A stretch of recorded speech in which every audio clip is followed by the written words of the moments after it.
ప్రత్యేక ప్రణాళికలో భాగంగా ఈరోజు మన జమ్మికుంట మున్సిపల్ పరిధిలోని జర్నలిస్ట్ కాలనీ మరియు ఈ యొక్క అయ్యప్ప టెంపుల్ ఏరియాలో గల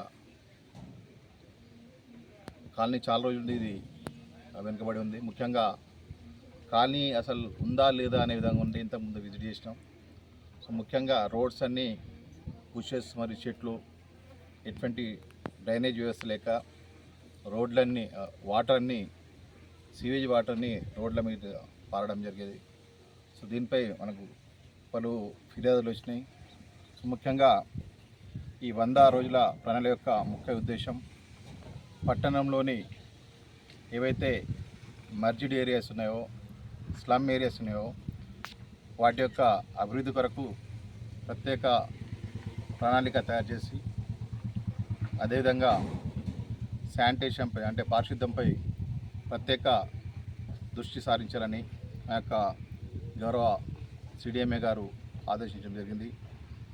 వారి ఆదేశాల మేరకు మన జమ్మికుంట పట్టణంలో జూన్ 2వ తేదీ నుండి ఈ యొక్క ప్రత్యేక పారిశుద్ధ్య కార్యక్రమాలు, అదేవిధంగా ఎక్కడైతే మంచినీటి తాగడానికి కుళాయి మంచినీటి వ్యవస్థ లేదో అక్కడ కూడా ప్రత్యేకంగా నల్ల నీళ్లు ఇవ్వడానికి ట్యాప్స్ కూడా ఫిక్స్ చేయడం జరుగుతుంది.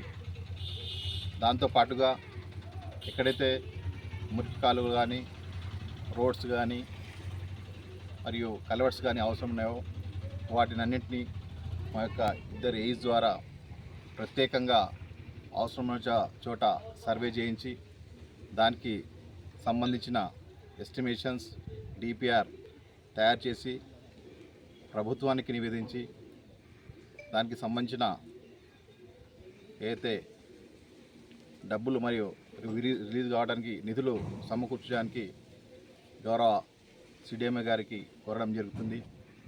ఆ నిధులు వచ్చిన వెంటనే తప్పకుండా ఏవైతే స్లమ్ ఏరియాస్ ఉన్నాయో, ఇప్పటి వరకు ఎటువంటి అభివృద్ధికి నోచుకొని ఏరియాస్ ఉన్నాయో, ముఖ్యంగా ఈ కాలనీ కానీ మరియు మర్జిడ్ విలేజ్ అయిన కొత్తపల్లి, ధర్మారం, మరి ఇంకోటి మనకు రామన్నపల్లి, అదేవిధంగా ఆబాది, జమ్మికుంట, మోత్కిగూడెం ఈ ఏరియాస్పై ప్రత్యేక దృష్టి సారించడం జరుగుతుంది.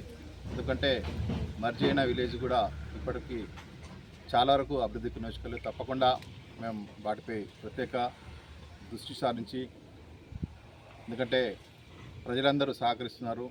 మన యొక్క జమ్మికుంట పట్టణ ప్రజలు, వ్యాపారస్తులు, పాత్రికేయ మిత్రుల యొక్క సహకారంతోనే మన యొక్క జమ్మికుంట పురపాలక సంఘం ఆస్తి పన్ను వసూల్లో కానీ, 5% రిబేట్ ఆస్తి పన్ను వసూల్లో కానీ రాష్ట్ర స్థాయిలో మొదటి స్థానంలో నిలిపారు.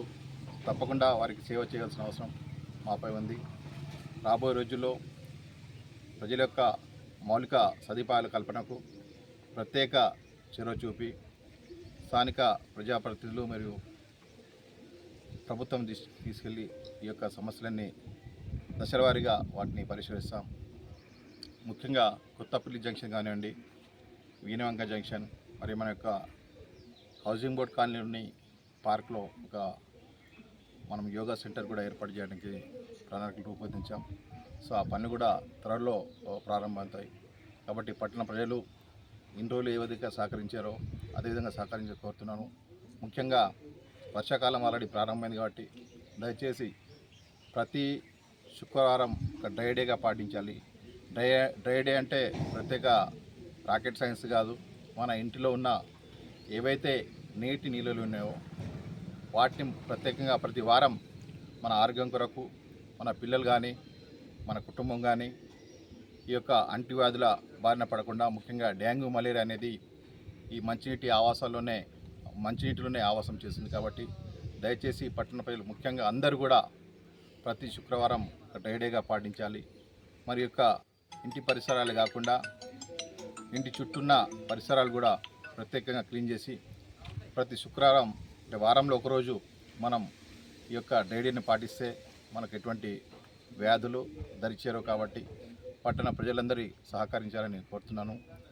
మన యొక్క పట్టణ ప్రజల యొక్క సహకారంతో రాబోయే రోజుల్లో మన జమ్మికుంట పురపాలికను అన్ని రంగాల్లో ముందంజలో ఉంచడానికి మా యొక్క సిబ్బంది మరియు అధికారులు ప్రత్యేకంగా కట్టుబడి ఉంటాం.